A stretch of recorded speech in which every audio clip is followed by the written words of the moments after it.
Go. Are you? Yeah, I think so. Can you Okay, hear me well, all right? I got a new microphone here set up, so I don't want to mess it up. okay. Do I have a good volume and all that? Yeah, I can hear you good. Okay. So, Cool. okay, I'm going to hit record here. Yeah. Okay, so we're going to try this episode 2 of the Psychedelic Cathedral. For those of you wondering what the hell this is all about, well, there's an introductory episode, and I'll just let that speak for itself. As in the first episode, I got my Jack Daniels here. We're good to go and joined today by Ryan. We were on the same lane. This was not coordinated, the alcohol. I don't have Jack Daniels. I'm just drinking a beer, but, so. This is, for those of you that don't know him, Ryan Heavyhead. And so for this episode, there's a couple we might actually end up doing because we have some common topics of interest there. But this one is what it's like to join the Army. So, Ryan, you were in the States in the Army, is that right? I was. Okay. Yeah. Was it the Army or was it another branch? It was the United States Army. Okay. How long were you in for? 3 years active and then another 5 inactive. Oh, okay. Okay. And I was in the Canadian Armed Forces, the land side of things, aka the Canadian Army, 3 times actually. First time I went in was 1997, and that was for about a year. I was an air defense officer in training. Second time I was actually with what's known as the cadet instructor cadre. So I was an Army cadet growing up, and so I was with the Army cadets as an officer. And then the third and last time I was actually a chaplain from 2006 to 2010. So the latter one might not be a bad job, but. Oh well, it's pretty decent. I knew some chaplains that turned it into a pretty good gig. That's for sure. Oh, I bet. Yeah. Yeah. So I don't know, Ryan. I don't know how you want to do this. Do you want to talk about sort of from the beginning what it was like? I think it's going to be an interesting comparison because I've had a couple of buddies now. I think you're maybe the third or fourth guy who I've been fairly close to that was in the Canadian military and had a very positive experience compared to what I had in the United States Army. So, okay. Well, I got to tell you, the first experience that I had, the first time I was in, was not really a positive experience, but we can talk about that. Oh, well, yeah, I'd definitely be interested to hear why you didn't have a positive experience and then went back in. Yeah. Because I always thought that was nuts. There were guys, when I was trying to get out of the military, and I struggled to get out early. When I was trying to get out, there were guys who had complained to me for 2 years or more about the military and just wanted so desperately to get out. And then when the re-up time came around, they signed on again. I can never wrap my head around that. Were you regular force or were you reserve? I was regular. Okay, and see, I was reserve, so it was a whole lot easier for me to go in and out because basically all I had to do was sign a paper to say, get me the hell out of Dodge. Yeah, so. No, I was in it for every day, every waking day of my life. What did you do, Ryan? What was your trade? Signals intelligence analysis. So 98 Charlie was the MOS code in the States. And I had a reason for going into that. 98 Charlie was one of the few trades that you could enlist it in and right off the bat go for a top secret clearance. Okay, yeah. I wanted the top secret clearance. It was one of a few prerequisite credentials that I was seeking in order to pursue entry into special forces. That was my goal. Yeah. Okay. So the signals intelligence was one of the very, very few places you could go like right off the hop and get a top secret clearance. Top secret clearances don't come easy. The military spends a bunch of money on you, so they typically don't give it to you as you're in your initial MOS, in your initial training, right? So yeah. How long does it take to process the top secret clearance? It took about I want to say about 6-7 months. Like they got the ball rolling probably before I was in, because I signed up the second that I could. Okay. Like when I finished my junior year of high school, I went in and enlisted, and I was 17 at the time, so I had to have a parent kind of co-sign with me. Co-sign for the year, and so I could get my commitment and get the job detail that I wanted right up front. Right. Yeah. So, and then I waited, and then 4 days after high school graduation, I left for basic training, and of course they had me sign a whole new contract that didn't involve co-signers. So, and when I went off to basic training, there was, before I left, I grew up in Oregon, so I left out of Portland, Oregon, and before I left, there was a lengthy interrogation by military intelligence, really getting into all little details of experiences that I may have had that may or may not be dubious. They ask you some interesting questions for sure. And when you tell them, "Hey, no, I haven't done that," they're like, "Come on, everybody's done that." And I'm like, "No." So, and then they shipped me off to basic training, which I went to Fort Dix, New Jersey, because the typical way that the U.S. Army likes to run it is wherever you are in the nation. They take you to the farthest place they can away from there. So I was on the Pacific Ocean. They took me to the Atlantic, and when I arrived there, you have before basic training, you have kind of a few days of orientation, where they take your stuff away from you and cut your hair and give you clothes and that kind of thing, and then you actually go to your wherever your assignment is to get abused. So how long does the abuse last in the U.S. Army? About 10 weeks. About 10 weeks of basic training. Okay. Yeah.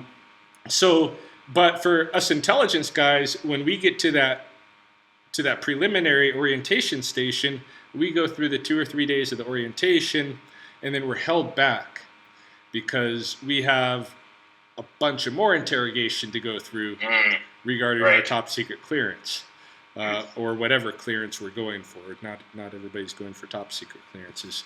So I was there at that place an extra 2 days, I think, taking care of the stuff for intelligence. And so by the time I met up with the company who I'd arrived with, they were already 2 days into their abuse. They were 2 days into their abuse, and they were frazzled. Hey, they were very frazzled. What's going on? Are you all right over there? Yeah, I'm just running into some microphone issues. Yeah, sorry. Go ahead. Yeah, so those guys were frazzled. They'd been abused for a couple of days, and they had squad leaders. Some guys had been fortunately or unfortunately chosen to be the squad leaders, and so they were responsible for the guys in their squad. When I got there, because I was a couple days late, and because these guys are fucking just panicking to stay under the radar of the drill sergeants, nobody knew where I belonged. Okay. I just showed up, and then they did show me to a room. The room I got very lucky. My room was a 4-bunk room. They had some giant rooms. I kind of got the little closet size room, and my room had a closet, which no rooms had. No rooms had closets, but my room had a closet, and it came into play. So, so in any case, I show up and I realize, I take it all in, And I realized these guys don't know where I fit in. Like, they don't know what squad I'm in. They don't know and they don't care because they're just in panic, right? So, so what I do is I start just kind of cooling my heels, and whatever, with whatever squad it has a little bit of downtime. You okay there? Yeah, I'm good. Yeah, with whatever squad has a little bit of downtime, and if nobody has some downtime, I go in my closet.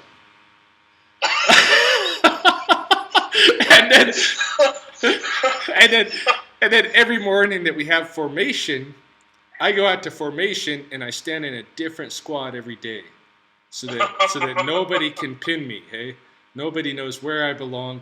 I'm not. My main thing in my head is I don't want the kitchen duty. Hey, the KP duty. Right. Every squad has to do that, but I want to set myself up so that nobody knows what squad I'm in, so that I never have to do KP. And so you were super top secret, really, because nobody knew who you were. I came in the door being a little bit, what would you call it, feral? Yeah. So, I did get in a fight. I've passed that over. I got in a fight like my first day in the military. My first day at Fort Dix, I got in a fight. Yeah, I got in a fight in the hallway with one of the other guys that was, I think, he just, he was treating it like prison. Hey, and he thought, well, I need to fight somebody right away so that I can show them who I am or whatever. And I embarrassed him because when he came up on me, I really just pushed him down, and he just fell and slid down the floor, and then guys got between us and stuff, and it embarrassed him.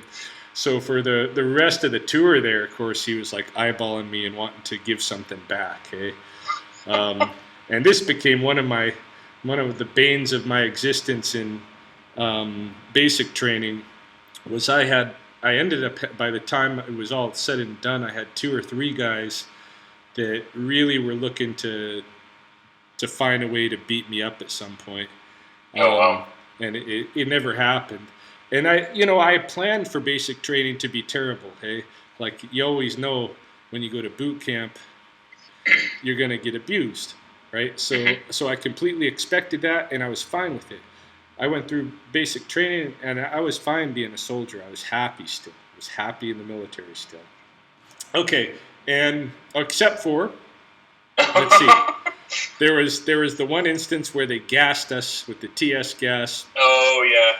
In the little building, and we fucked up because when my squad went in there, we were going in 2 squads at a time, right? Okay. So we'd have one group in front, 7 or 8 guys, one group behind them, 7 or 8 guys, and the place is filled with the CS gas. Drill sergeant's in there all decked out in his gear, and he tells the front squad, take off your masks, right? So they all take off their masks. They start getting the stuff in them. They're supposed to say their name, rank, and serial number when he comes in front of them. And they're all suffering and vomiting and throwing up and, coughing and freaking out and all this. We're seeing all them, and I don't know, man. There was this kind of unspoken agreement to show some, what would you call it?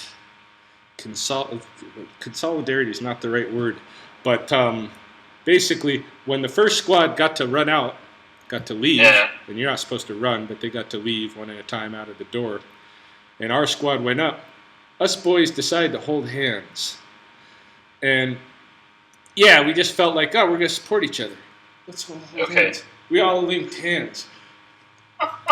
This was really the wrong thing to do. In U.S. Army basic training. The drill sergeant right there decided, and this was like, I don't know when Don't Ask, Don't Tell came around, but it wasn't too far before this, maybe a year before this, and the Army really hadn't adopted that yet. It's still going through the paperwork. And besides which, that was a tell. And so the drill sergeant's like, you faggots, I'm gonna kill all of you. right? Wow. I'm going to kill all you motherfuckers. So he has us get down. We're vomiting and we're freaking out. I'm fighting with the guy next to me because he wants to hold on to me because he's being a bitch. And I'm trying to shake him off of me because I'm panicking myself because you think you're going to die, you know? And then the drill sergeant goes to the first guy, and the first guy can't say his stuff. He can't say it. I mean, after he's already walked in front of us, the drill sergeant, as we're dying, and walked in front of us several times, you know, calling us all kinds of foul shit. He goes to the first guy in the line, and the very first guy can't say his stuff, and he ends up throwing up, and he throws up on the drill sergeant's boot. And the drill sergeant makes him get down and do push-ups in the gas chamber. Hey, I knew a guy that volunteered to get down and do push-ups in the gas hut in one of my basic trainings. That's how hardcore he was, or he thought he was. Anyway, that's a sick man. Yeah. So that was the one part of basic training that I really felt like the guy might kill us, you know. But the other parts I really kind of enjoyed, even the harassment. Like I had an experience where as soon as our hair kind of started growing, like we got like a 1/4 inch or whatever on the sides or whatever, me and 3 other guys, we decided to get a razor blade and like shave off our sides and just keep the top, hey? And this was another bad idea. You just don't want to stick out, right? So the drill sergeants realized we had manicured our hair in a way that had some style, a little bit different than the other guys, and they weren't going to have that. So they brought us down in their office. They shaved our heads with a razor, like bald, and then every time we were in the line for chow, when one of us got to the front of the line, they'd make us bend over in front of them, and they lick their hands, and they come down and like slap the top of our heads, knock our heads down, and when they did it, they'd yell, "Skin!" Wow. And that wasn't even bad abuse. I saw guys get beat up by those drill sergeants. Yeah, it can be pretty bad. So I'm curious. That's my basic training experience. What all did you do in terms of training? Like, what sort of weapons? Like, I assume you did weapons training, drill, all that sort of stuff. What sort of weapons in that did you train on? In basic training, we did M16A2s was our primary weapon. We had some bayonet training. We had grenade training. We had the grenade launcher from the M16A2. I forget what it's called. We had claymore mine training. We had what was it? It was a small rocket launcher, but I forget the weapon. Yeah, 66 millimeter rockets there. Yeah. We did the M60, of course, and I think that's it for basic training. That was our core, our weaponry. Yeah. What else did you do? Like map and compass in that too? Like what other things did you? Oh yeah, we did the map and compass stuff. Like they did everything with us, like how to brush your teeth, you know. Okay. But we did hand-to-hand combat. We did pugil stick fighting. We did all kinds of ruck marches through the forest. We did obstacle courses. We did like live fire simulation courses. We went to the range a ton. We did a lot of PT and a lot of cleaning. And like the majority of basic training really is silly stuff. It's really it's really cleaning up stuff and buffering floors and doing a lot of grunt work. I had it described to me once by actually a guy who's when I was doing my chaplain basic. He was a warrant officer in the Canadian Army, and he he'd done basic courses for years, not just with chaplains, but with everybody. And he said, the thing with basic training is that basically it's the same philosophy as cooking a steak.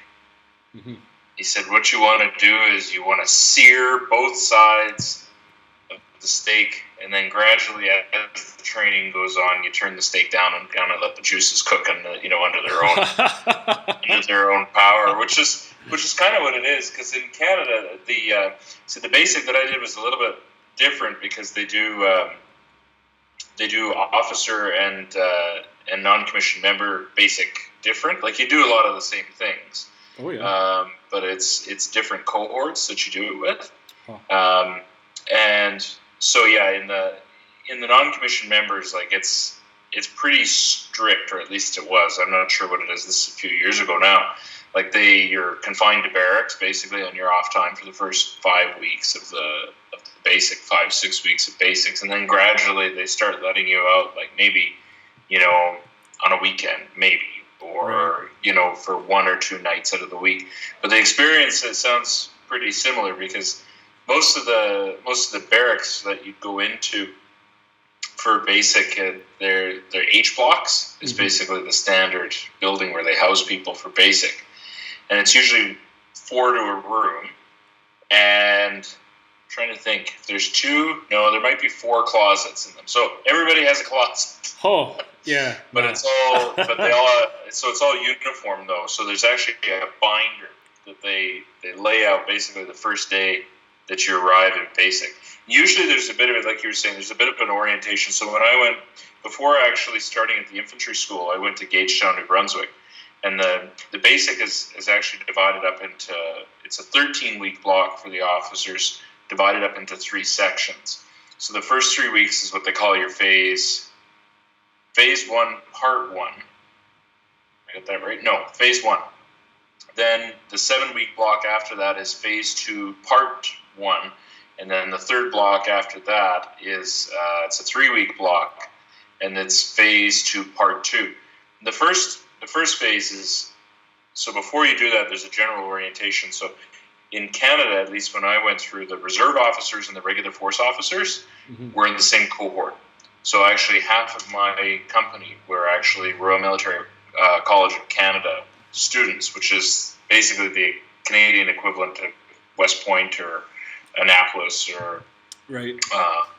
Colorado Springs, the Air Force Academy. So half of them were Reg Force officers, and the other half were us reservists from different parts of the country.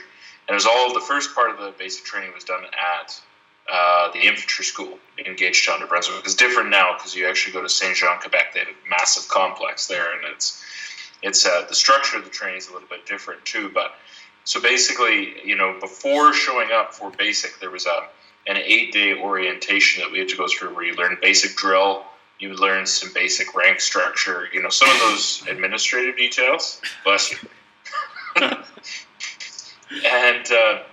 And then you hit the ground. When you arrive at basic, the day after you get there, you are starting. And so the phase 1 was some basic weapons handling, some basic general knowledge, and trying to think, small party taskings, I think, were part of that. Usually don't get that with in Canada anyway, with the non-commissioned members basic, because it's part of the leadership training for senior NCOs later on and officers. But it's basically how to plan what's called the NATO SMESC format, so situation, mission, execution, service support, command, and signals. It's basically a project management system and planning, and you can use it for everything from putting up a roadblock to moving a base from here to there. And it's the same throughout NATO. So that first 3 weeks you get that, and the abuse starts right away. So even as an officer, you have you're organized into like rifle companies basically.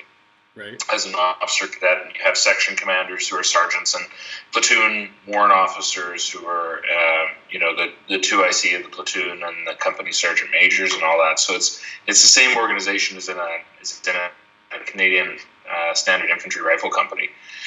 And up at 5 PT every morning. They run you till you puke, the whole 9 yards, lots of push-ups, all that sort of stuff.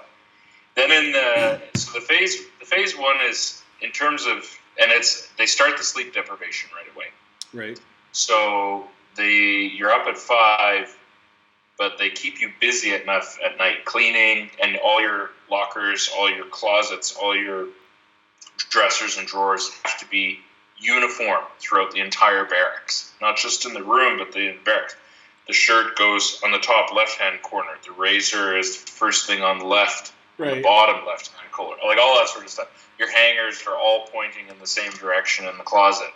The order of shirts that are in there are in exactly the same. If you opened a closet in one room and in another room, it's going to be in the exact same place. And of course, if it wasn't, they gave you shit, right? So, so there was a lot of that. But the big thing for me was the sleep deprivation. That was the thing I honestly had at that time anyway. I probably wouldn't have as much of a problem with it today. But when I was just 18 and doing this, and I actually had a problem with the sleep deprivation because you'd maybe get 4 or 5 hours a night for weeks. Right. Like, so you're all the way through. So it starts to wear on you, and you're falling asleep in class, and then they're yelling at you, and all that sort of good shit.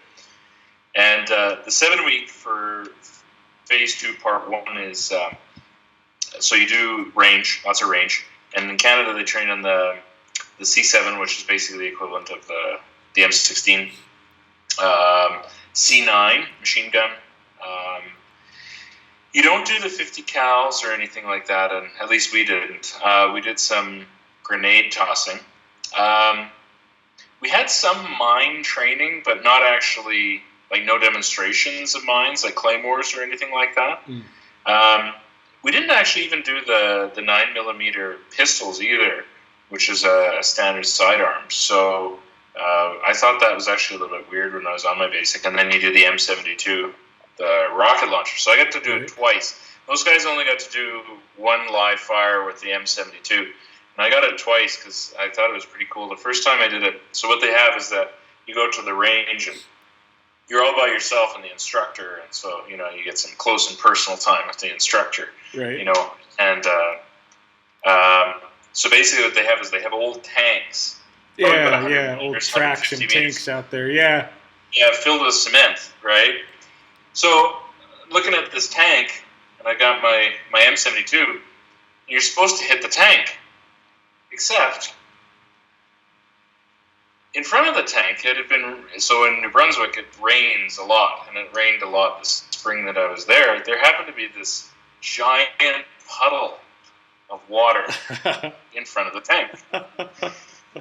So I said, so you soaked it to death? I don't really want to hit the tank. I want to hit the puddle of water. And the M72, for those of you that have never fired it, one of the really cool things about it is there's no, like, a lot of your instinctive reaction. So you hit the trigger on the top, it's like a rubber button, and you want to go like this because you're expecting like a recoil. But the thing with the M72 is that it's actually straight shoot. So whatever you're looking at in that sight, at the moment you pull the trigger, that's where that rocket's going to land. Like, it's actually a very level shot. Right. So I'm aiming. Do you got the tank? Officer Cadet Roth, do you have the tank in your sight? Yep, you bet I do, sure.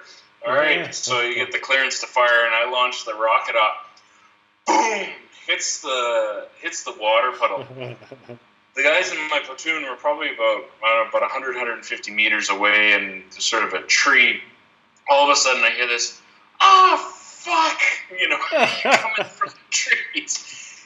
Gotta drench them. That's giant puddle of water. It was raining pretty good over at their where they were at, apparently. So yeah. And then they asked. They had a couple of M72s left, and asked if anybody wanted to volunteer and go back. And I said, well, hell yeah. So I went and hit the tank in the second one. So. But in my basic, they also did, so they did the official sleep deprivation is a 24-hour defensive. So you have to stay awake, you're in a trench, they do simulated attacks, maybe maybe not. Right. It's really right. you do. There's patrols, lots of map and compass. Which I actually, that was part of it. That and the weapons training were probably my two favorite parts. I loved the map and compass. And then phase 2, so that's all common for the officer school anyway. When you get to the phase 2 part 2, the last 3 weeks, that's where you actually get divided out into your separate trades. So the combat arms trades for Canada are infantry, armor, artillery, and combat engineer. And so the last 3 weeks you go to your respective schools to begin your basic training, and in trade specific training after that. Right. And then you do your, the following year you do your phase training, the next level, and then the next year after that, same thing. So by the time it's basically a 3-year cycle of in the summer for training. By the end of it, you're the equivalent in the U.S. of a first lieutenant. So in Canada, it's a lieutenant, and you're deemed to be officially trained for your trade. When I was in chaplain school, life was a little bit different. Let's just say it was a little bit easier. I would imagine. Basic was actually only 21 days. 3 weeks. The idea. What's that? 3 weeks. 3 weeks. Yeah, three and a half weeks is what it was. Wow. The idea is, so unlike most, so there's the combat trades, there's support trades. Right. Then in Canada, there's also what's called the purple trades. So the purple trades are your doctors, your dentists, your chaplains, social workers, I think, because they have the social workers are in uniform now. I don't know that they always were, but they are now. So the idea for them is you're a soldier or a sailor or an airman, right? But you're not, like, part of it is there's a recognition in the Canadian military that by the time if you're training as a doctor, if you're training as a dentist, if you're training as a chaplain, you've already done your training per se, right? Yeah, out in the civilian world. Like your trade is something specific that they don't train for in the Canadian Forces. Yeah. So basically, what basic training is an orientation to military life, right? So chaplains, for instance, are forbidden by military law in Canada to carry or use any weapons. Oh yeah. The only weapons training I got in chaplain school was actually how to unload and make safe. So in theater, for instance, chaplains typically don't carry sidearms officially. I've heard some stories. Because you get into a tight scrape, Yeah, I don't know about that. Like, to me, if I was going to be a chaplain, they'd have to take into consideration my religious tradition, right? Which would not at all traditionally deny me being able to defend myself or even aggress in war. Yeah. Well, and I think, if I remember correctly, for Catholics, like the idea, it's the defensive side would have been morally permissible, right? But it's some of the other traditions where, it was absolutely forbidden. So it was a little weird to be in the military and not know how to use a weapon. So, but So I mean, but that being said, Padre always has a driver, right? Who is fully trained on in the weapons thing. So it's it's a little bit different in that regard. I don't know what it's like in the States. I don't know if chaplains in the States have weapons training or not. But I have no idea. Yeah. But it was basic in chaplain school is in CFB board, and so the actual basic training of it was pretty easy. I mean, the idea is to get the experience, right? So you do the map and compass. Right. You do the small party taskings like you do in the other officer basic. You do get a little bit of basic weapons training, how to unload, make safe, some weapons familiarization in terms of this is a C7. Right. This is an M72. This is what it looks like. This is how you unload it if you come across one, laying out in the field somewhere. Yeah. Lots of PT, actually a fair bit of PT. Most of the chaplains are older by the time they hit chaplain school, so I was only about 26, but most of the chaplains, I would say probably the average age was early 40s. Oh, yeah. So, but for that age group, it was actually fair. You have to maintain the same standard as all the soldiers in the Canadian Forces, so they have the PT tests and all that are the same. Right. And yeah, so... But life in that way is a little bit different. So, so what's operational like? Like once you're at a basic, once you're done your trades training, and that's really what's it like in the U.S. Army? Yeah, the trades training is kind of a cross between the operational and basic. They relax a bit. They relax a bit, but you still got a drill sergeant. That's the only period where we start being allowed. In the States, where we start being allowed to have a night or two off base, doing our own thing, hey, or even visiting a club on the base or something like that. Basic training, you get no personal time. Okay, so the only time you get for personal time is really if you want to go to church on the Sunday morning, right? Yeah. So everybody goes to the church. Everybody became Catholic on Sunday. That's right. That's right. Even I did. I was at the I was at the Catholic church, because that got me out of the barracks on the Sunday, and there was girls there, all that stuff. So yeah, but that's the only time. Hey, you don't have any other personal time in American basic. But once you get to your school, it really kind of depends, I guess, on your MOS, on your job assignment.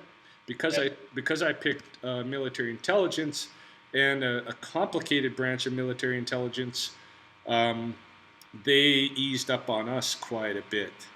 Yeah. Because you actually have to. It's not like dragging your knuckles through the dirt. You actually got to absorb the material that you're needing to learn to do the job. That's right. Yeah, it was a lot of schooling and a lot of studying, and so that was about for most guys it was about a 6-month training. For me, it was about an 8-month because I had a little glitch in there. Where I decided. Well, by that time, the first Gulf War was underway, and I was watching what was happening, and I was being trained by guys who had worked that theater before. Oh, okay. Yeah. And this kind of stuff that they were telling me, like they were very upset when that whole thing started, and the kind of things that they were telling me in defense of the Iraqis and Iranians, and the kind of stuff that they'd witnessed in that theater, really kind of it turned my thinking. That's when I first realized that I'd been kind of duped, actually. Yeah, because the interest that I had, of course, going into special forces, I had because their motto is to free the oppressed. And so I thought my job ultimately in the military would be to go to different places in the world, work with indigenous people of those places to help them overthrow oppressive or colonial governments, equip them and train them to do that. And as I was going through my intelligence training, I was finding out that my job was going to be quite the opposite. Okay? And so, or even setting up indigenous people to be to be troubled later. So I started getting very disenchanted at that point, and you had to in the school that I was in, you had to keep up something like a 90% on all of your work within the school, all of your exams and that kind of thing. So I went from getting all 99s and 100s to 0. Oh, really? Yeah, because I decided, well, if I don't score good, they're gonna have to send me home. They just made you do it over again, didn't they? No, what they did was they called me in and they said, and it was actually a special forces sergeant that was involved in that. Called me in and tells me, we understand what you're doing, right? This is, Okay. it's you're like a child. We've seen this before, right?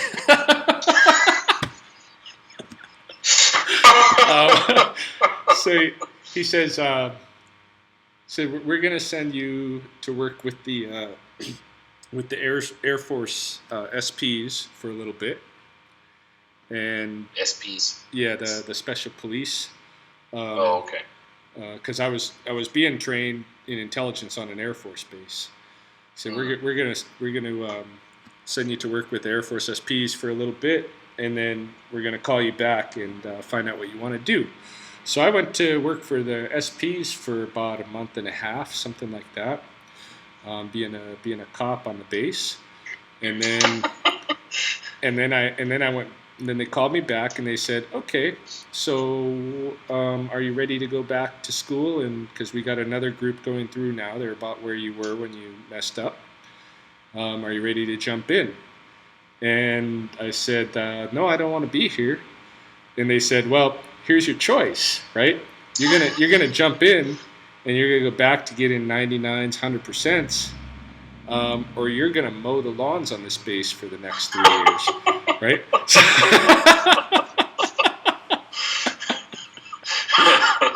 So they're like, all right, throw me back in, throw me back in. So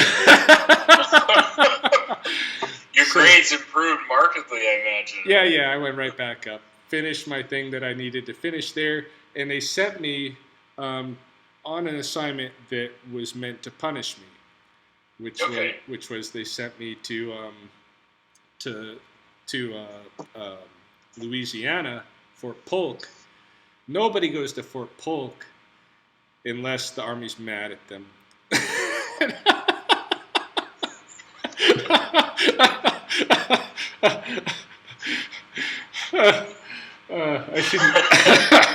I shouldn't say that entirely, because there's some good guys at Fort Polk that were, like Fort Polk.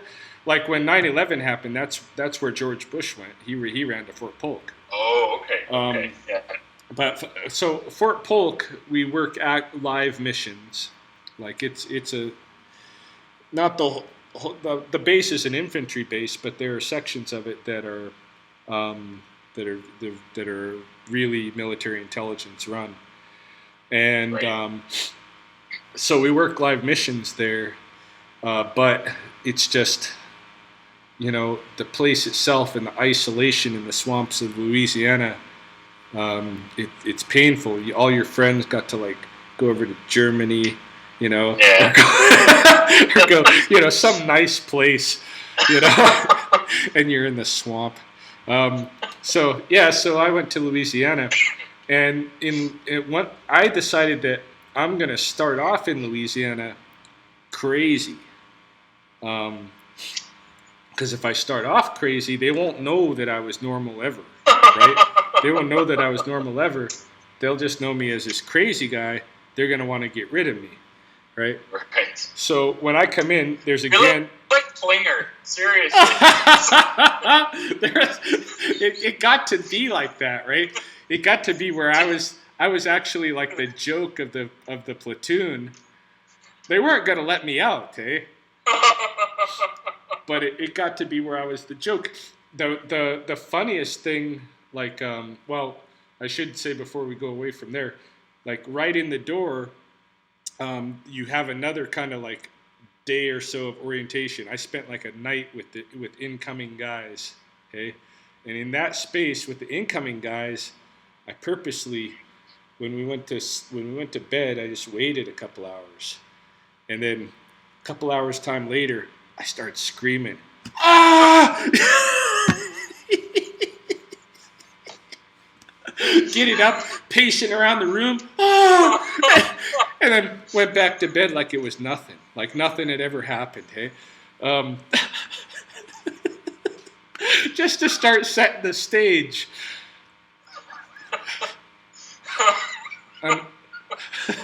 Unfortunately for me, I think the thing that messed me up was that there was two guys who had graduated from the intelligence school that I went to, who had arrived there before me. They were in the class that I was in when I got kicked out, Right. and they had got there before me, and so, they knew that I wasn't that I just wanted to be out. Hey?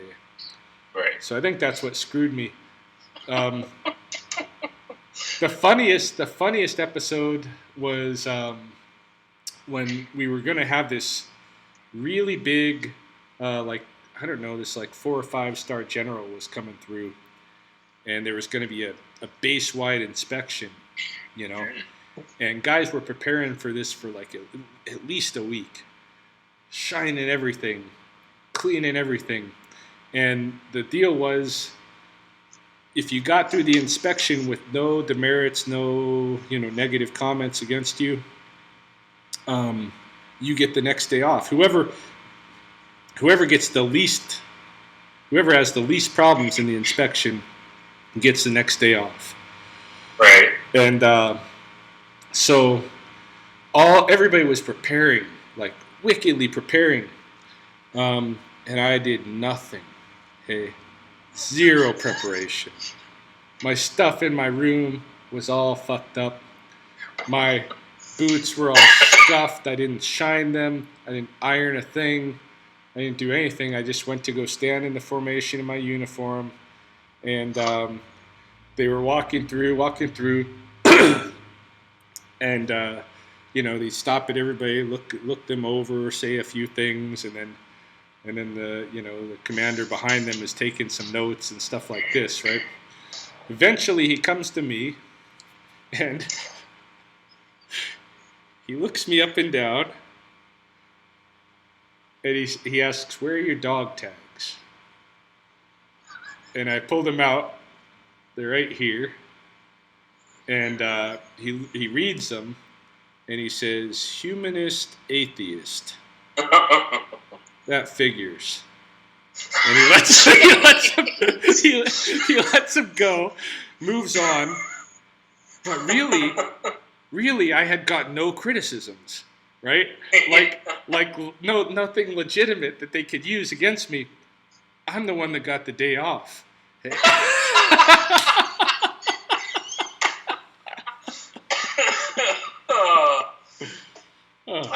It's seriously, it's like an episode of MASH, Ryan. Well, yeah. Yeah. But outside of me, trying to weasel my way out of the service, they were trying to, almost my whole time in there, they knew I had this problem. Like, there must have been word that was sent from Texas, from the other base that I was training on, to over here to explain to them, okay, this guy's got some problems, so you're gonna have to deal with this. So when I came through the door and started working at the TK at the Intel station I was working at, right away they pulled me aside. This is Special Forces petty officer pulled me away and tells me, "I got a special assignment for you, right? You're gonna spy on the Third Shock Army of the Soviet Union." He says, "We have 5-6 years of data that nobody's even looked through on them. And what I want you to do is just sit in this room, and you can have the radio in here, you can smoke in here, you can eat whatever you want in here, and you got this file. All you got to do is figure out what's been going on with these guys for the last half a decade or what have you. I'm going to give you a couple of months to do that, and then we'll start having briefings about what you're learning and this kind of thing, right?" So they just left me alone for a long time, hey? And I went in that room every day, with my cigarettes and my food and those files. And I didn't really do very much with those files. In fact, one of the things about working in the TK there was that when you get, the way that things would work for me, for instance, was that we had Russian linguists that were working all night, and they would take the signals that had been, bounced down to us, and they would listen to them all night and translate them. And in the morning, I could pick up their translations on paper and go in my little room and work with their stuff, right? And once I had written my TAC reports, about what had happened on a given day, then I would put those papers into a certain kind of bag, the brown bag that had stripe across it. That brown bag with the stripe across it means it's going to be mulched. And and that brown bag with the stripe across it is in the big safe where all the important files are kept, including the things that are going to be mulched, right? And every week there's an armed service that comes and takes those stuff to go be mulched. And so, and by that time there would be maybe, half a dozen brown bags with the black stripe across them from all the different missions that we were running, and they would take that stuff and they would mulch it. So, I was probably 8 months in at Fort Polk, when one day, when I put away my files, which were in a brown bag without a stripe, I must have put those files next to the brown bags with the stripe in the safe. That must have been the space that I saw that was open for it. And the next morning, when the armed service came to pick up the bags with the stripes, they happened to pick up like 6 years of the Third Shock Army of the Soviet Union stuff that hadn't been analyzed. Oh, jeez. And they took all that stuff and they mulched it.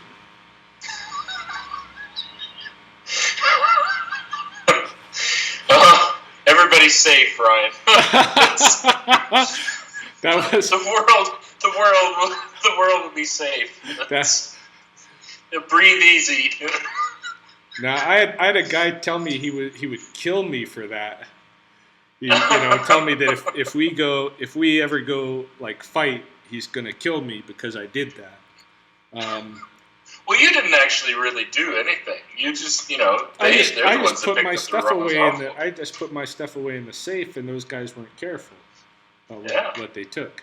So yeah, that's the kind of stuff that happened. But yeah, I was there, Fort Polk, for a couple of years, and eventually they had me on a trajectory to leave, and then they pulled me out of all the burdensome things that I didn't like anyway, which was nice, like all the, I hated going to the field after a while. And then like one time we went to the field, they put me on guard duty in the fox pit and stuff to look out for the OPFOR. And when I seen the OPFOR come in, the Army Rangers, I was like, yeah, I'm going to let these guys overrun this place. So I didn't do nothing. Didn't fire a single round their way. Saw them coming from a million miles away. Didn't fire a single round. And when they came, I was like, yeah, you win. And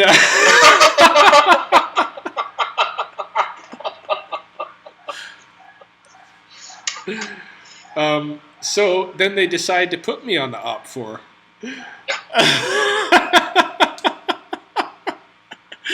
You get to play with the Rangers now, which was fun. I enjoyed that. That was probably my favorite part of being in the Army, was actually being on the OPFOR, going out to the field just to like ambush people and mess them up. That for sure was probably my favorite part. Yeah, it does sound kind of fun. Yeah.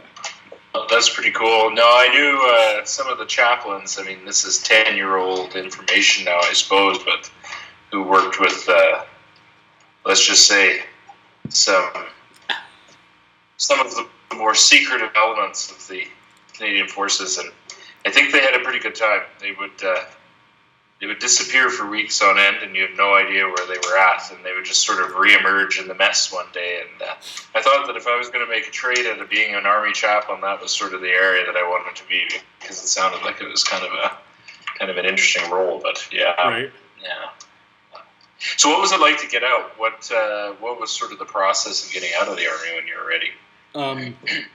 They were going to move our whole division over to Fort Worth, Texas. And so they said, okay, anybody that has less than like 6 months left in, you need to make a decision.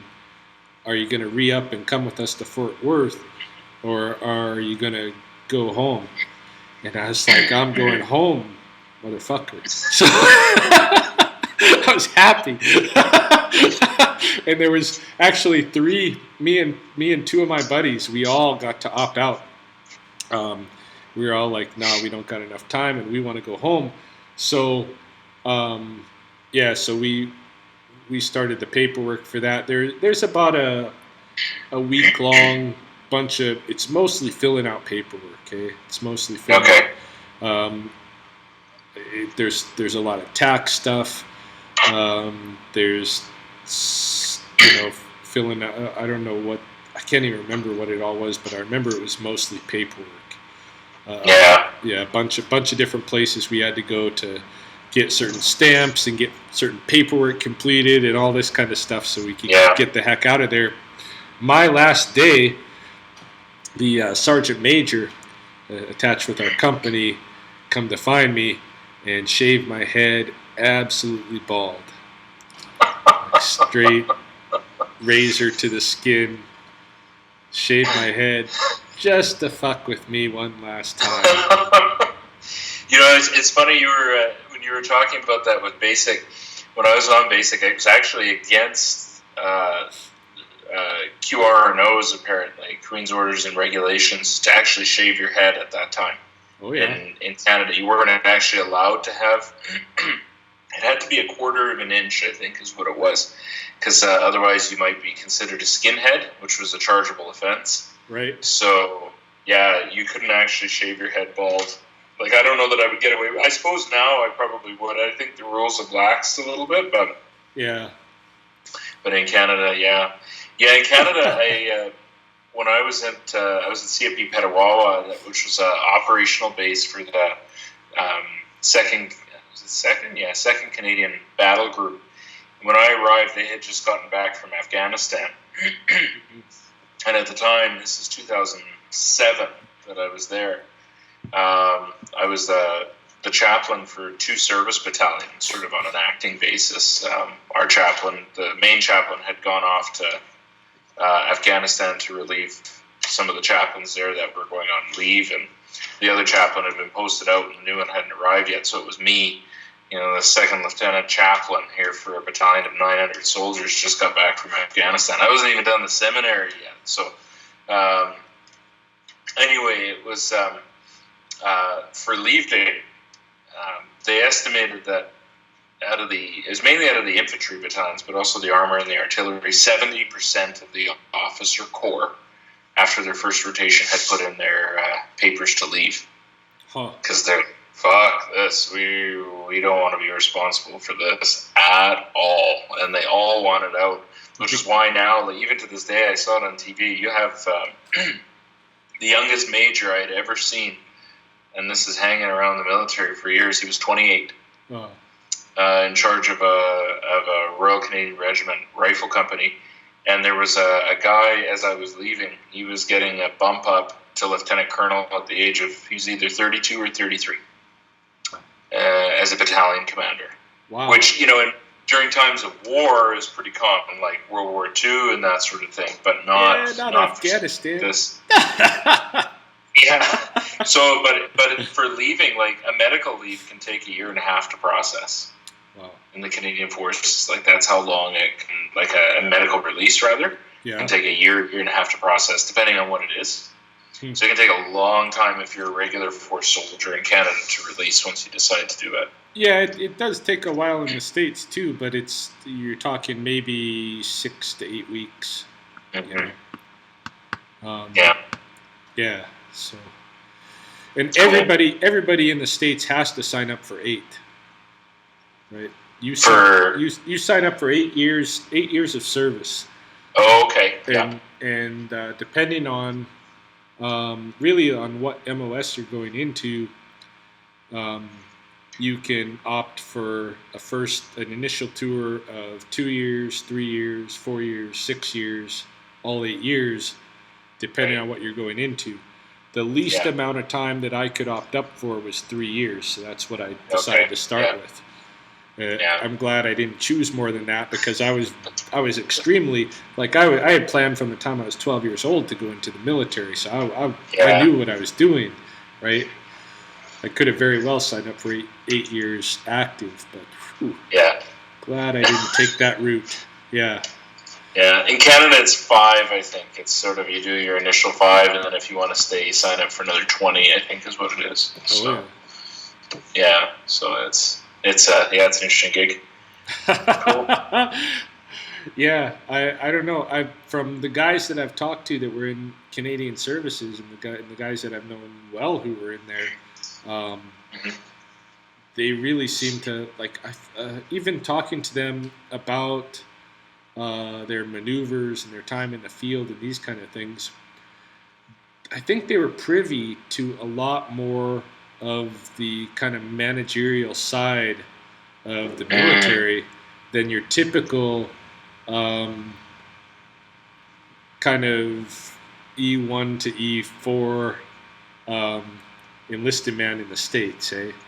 Right, like we were privy to nothing, and so it was. I mean, that was part of what, like, I found very, it was dull and uninteresting to be involved in the field activities when all I was doing was what I was being told to do.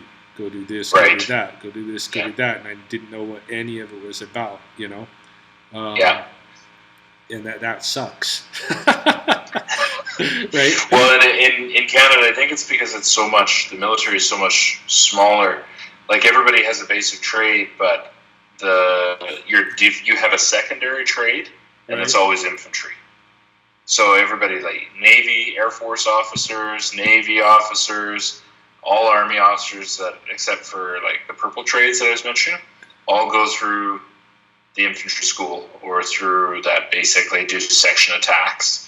They do defense in depths, all that, and they do the leadership in that too, for a lot earlier, I think. Yeah. Like, you'd be doing your junior NCO course often within 3 to 5 years, probably, of having been in the Canadian military, and that's where you learn like your basic management skills to go up in the ranks as an uncommissioned member. So that's about the same for in the States, more like fourth to fifth year, but depending on how you played it. If you were a superstar, maybe 3 years in, but for most guys, like, going in their fourth, fifth year, start getting those positions. But my big thing in the military was just a complete disenchantment with the story, with the narrative that I'd been sold about what the American military was. Right? Okay. Yeah. So I might have had a better time if I had a more realistic perspective about what I was getting into.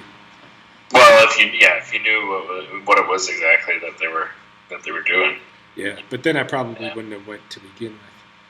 Well, then maybe this podcast would be instructive to some people that are looking at getting into the Army.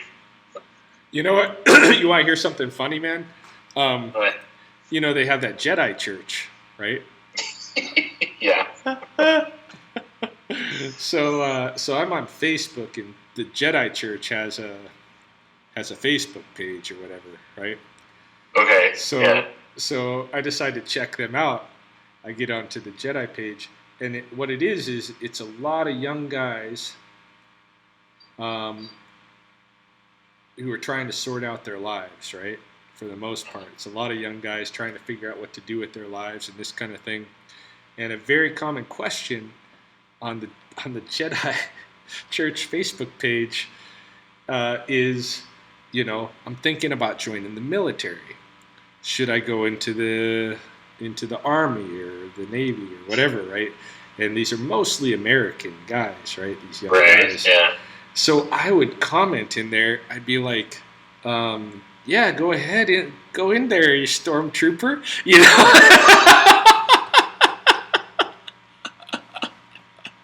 don't you realize you're joining the Empire? Yeah, you know, idiot, right? And of course they start getting mad, right? I guess one of the big organizers of, I don't know how high he is in the Jedi Church in general, but he's definitely in charge of the Facebook page. This is an ex-Army Ranger, and so he's upset that I'm dogging on these guys like this, and I'm like, hey, buddy, I got my right to my opinion. I was in the military just like you, and he's like, oh, you know, what unit were you in, right? And I couldn't remember. Like, I knew it was 100 something. What is it? 105th? No, it's not right.